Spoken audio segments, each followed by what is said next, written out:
Constantinople, 1921. George Gurdjieff was resting in his hotel room when suddenly terrifying screams echoed from the room next door. He burst open the door and found Alexander, one of his brightest students, overwhelmed by fear, murmuring about dark presences. Gurdjieff quickly realized, spiritual awakening without protection can be more dangerous than staying asleep. Alexander sought to expand his consciousness but became vulnerable to forces beyond his understanding. He had opened inner doors to unknown visitors, and now was a captive. That night, Gurdjieff used secret techniques he had learned in hidden esoteric centers around the world, struggling to save Alexander. Yet he understood he had neglected something essential, teaching how to open the mind without teaching how to protect it. Thus began a revealing journey. Spirituality is not inhabited only by angels. There are predators that feed on human energy. Prepare to uncover disturbing truths about the nature of reality, essential for any soul serious about conscious evolution. The trauma with Alexander awakened a critical eye in Gurdjieff. He noticed several students had shown subtle signs of negative influence. Progress followed by inexplicable regression, psychic powers accompanied by emotional instability, spiritual experiences that fed ego and manipulation. An obsessive quest for answers ensued. An Orthodox monk from Mount Athos warned him, "For every light lit in the consciousness, a shadow is cast, and in those shadows dwell creatures that feed on the energy of the unprepared." Gurdjieff initially resisted this idea as superstitious, but events forced him to reconsider. During a session at the Prieur, a female student practicing specific breathing techniques began manifesting a different personality. Her voice changed, gestures became grotesque, and she spoke languages unknown to her, revealing knowledge beyond her education. It was not possession in the traditional sense, but something subtler and more dangerous. Something intertwined with her consciousness, influencing her thoughts and emotions without her awareness. When she returned to normal, she had no memory of the episode but showed persistent changes, increased criticism, negativity, and a tendency to create conflict among other students. Gurdjieff realized a terrifying truth. Parasitic intelligences specialize in infiltrating spiritual groups. They don't directly possess people. They subtly influence, creating discord, spiritual ego, and negative energy that feed their existence. This discovery led him to a desperate search for spiritual protection, eventually leading him to an unexpected source, an old Yazidi healer living in the mountains of Kurdistan, known for clearing people of dark influences. The healer, simply called the Protector, was a small, seemingly fragile woman whose eyes held a power that calmed even wild animals. "You came because you finally realized opening without protecting is madness," she said when Gurdjieff entered her isolated cabin, without him revealing his purpose. "How did you know?" Gurdjieff asked, surprised. "Because I see the marks," she said, pointing to spots around his aura. "You carry energetic scars from attacks you never noticed, and fragments of entities attached to you from your spiritual travels." A chill ran through Gurdjieff. Though he felt no conscious attack, a deep part of him recognized the truth in her words. "Sit," said the Protector, "and I will show you something that will forever change your approach to spiritual work." What followed was one of the most disturbing experiences of Gurdjieff's life. Through breathing techniques, precise movements, and natural substances, the Protector altered his perception to reveal normally invisible dimensions of reality. Suddenly, he could see what she called parasitic effects. Living shadows clung to certain people, especially those involved in spiritual practices, feeding on their emotional and mental energies. Even more shocking, some entities appeared sophisticated, organized in hierarchies with different specialties, some feeding on fear and anxiety, others on anger and resentment, and the most dangerous thriving on spiritual ego and illusions of grandeur. "I saw how they operate," Gurdjieff would later say. "They don't take direct control. They whisper. They amplify negative tendencies already present. They make destructive thoughts seem more convincing and toxic emotions more intense." The Protector explained these influences are especially attracted to spiritual seekers because they generate more energy than ordinary people, but also create cracks in their psychic structure through poorly guided practices, which act as entry points. Then she showed something even more unsettling. Many famous spiritual groups were completely infiltrated by these influences. Their leaders sincerely believed they were doing positive spiritual work, but their organizations had become energy farms for parasitic entities. "How is that possible?" Gurdjieff asked, horrified. "Simple," the Protector replied. They promote exactly the behaviors that create the energy they feed on: spiritual ego, competition over who is more evolved, judgment of lesser people, a sense of superiority over non-initiates. And the most insidious thing, she continued, is that these behaviors appear virtuous. They make arrogance look like wisdom, judgment seem discernment, and separation seem spiritual development. Gurdjieff realized he had witnessed these patterns in many groups he knew but had never understood their hidden cause. "Now you understand why our knowledge is guarded carefully," said the protector, "not out of elitism, but for protection. Powerful techniques in unprepared hands become doors to chaos." "Now," said the protector, "you will learn not only how to protect yourself, but how to cleanse existing influences and develop true spiritual immunity." What followed was a 7-day initiation testing every aspect of Gurdjieff's inner strength. She explained true protection doesn't come from amulets or external rituals, but from cultivating internal qualities making one indigestible to parasitic entities. Day 1. Purification of anger. Gurdjieff confronted every resentment, hurt, and revenge impulse he carried. "Unprocessed anger is like honey for astral flies," she explained. "While you carry emotional poison, you remain vulnerable." The process was brutal. Gurdjieff reviewed everyone who had hurt him and sought genuine forgiveness, not intellectual, but full emotional release. "Forgiveness is not about being nice," she clarified. "It's about refusing to carry toxic energy that feeds parasites." Day 2. Dissolving spiritual ego. Even more challenging, Gurdjieff faced every subtle way he felt superior because of his spiritual knowledge. "Spiritual ego is the most effective bait for high-level entities," she said. "They specialize in making seekers believe they are special, chosen, more evolved." He examined every thought of superiority, every moment of spiritual judgment, every sense of being more developed. It was humiliating but liberating. Day 3. Purification of fear. She led him through techniques confronting his deepest fears, both conscious and subconscious terrors driving automatic reactions. Fear is magnetism for negative entities. They feed on fearful energy like energy vampires. Day 4. Developing real discernment. He learned to distinguish genuine inspiration from manipulative influence. True inspiration promotes humility, compassion, and unity. False influence promotes ego, separation, and superiority. She taught tests for impulses and ideas. Ask yourself, does this inspiration make me feel superior, judgmental, special, or chosen? If yes, it's not from a benevolent source. Day 5. Building energetic shields.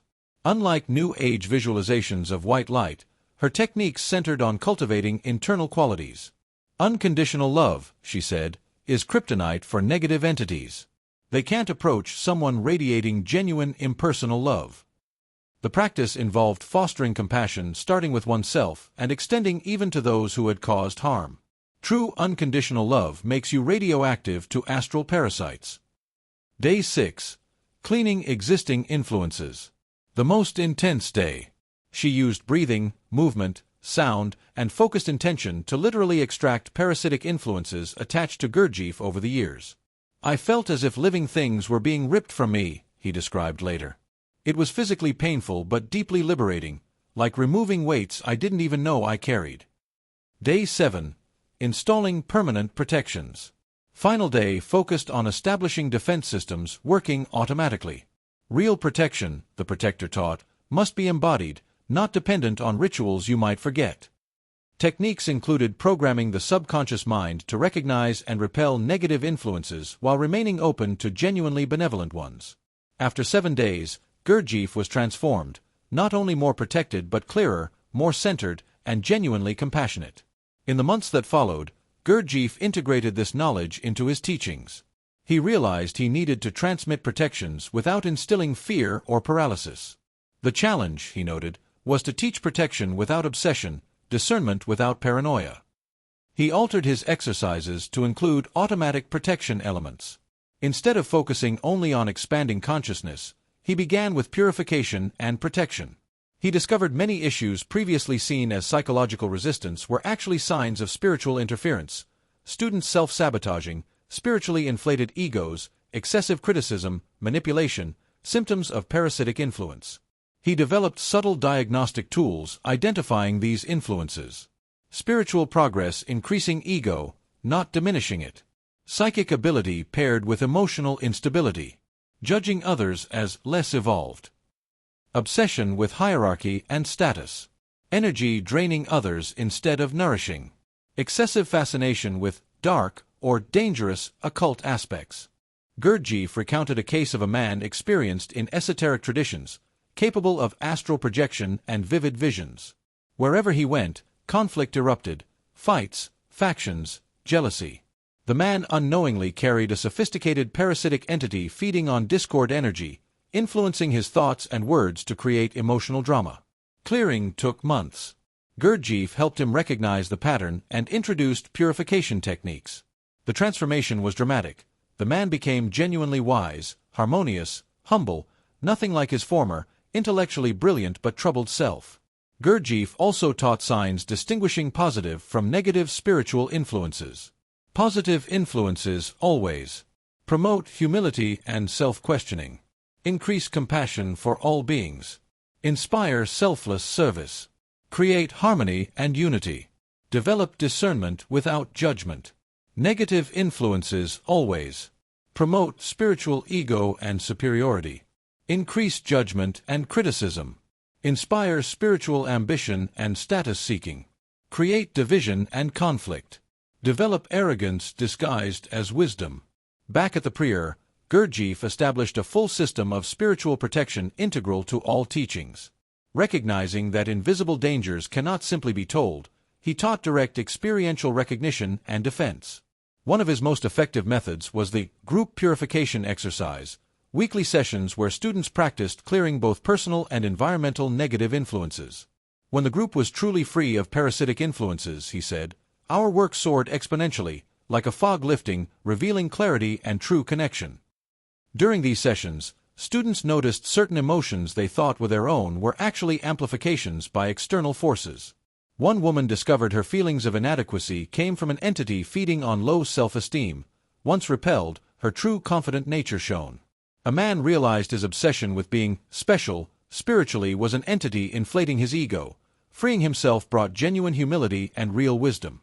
Patterns repeated, removing parasitic influence revealed true personalities often very different from what appeared. Gurdjieff developed specific protection techniques for spiritual practice.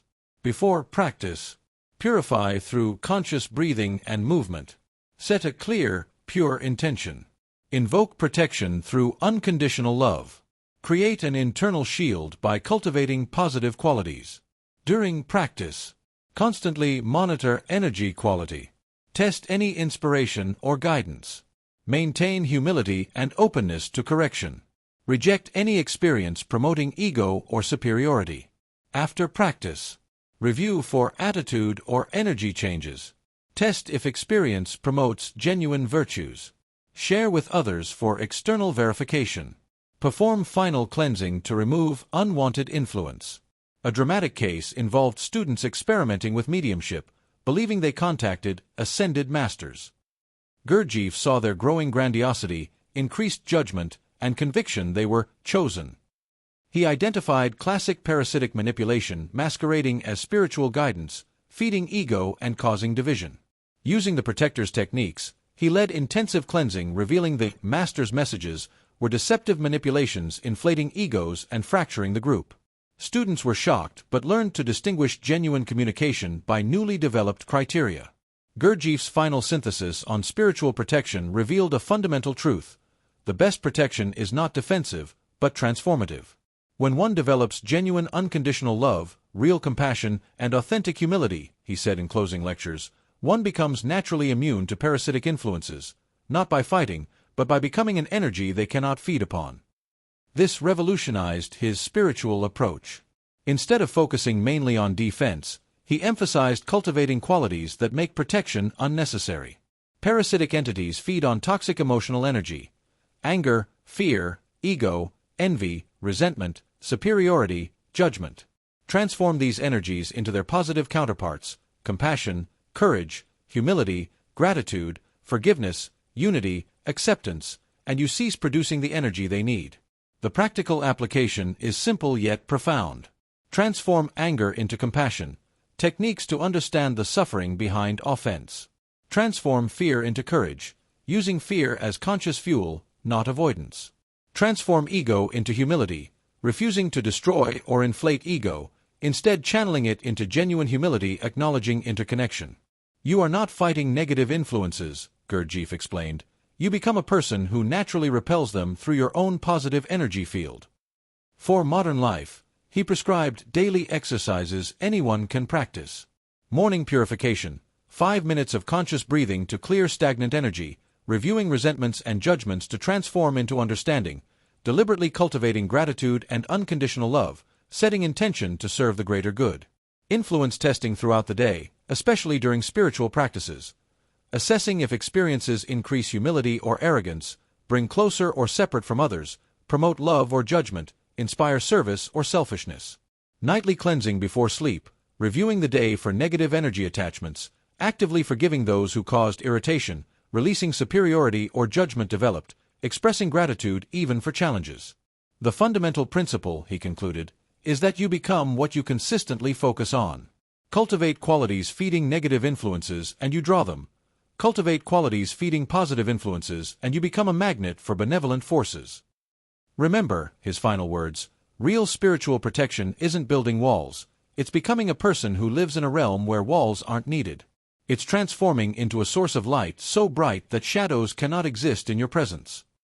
And when you reach that state, he ended, you don't just protect yourself, you become a protection for others. Your purified radiance helps clear the energetic environment, elevating all humanity.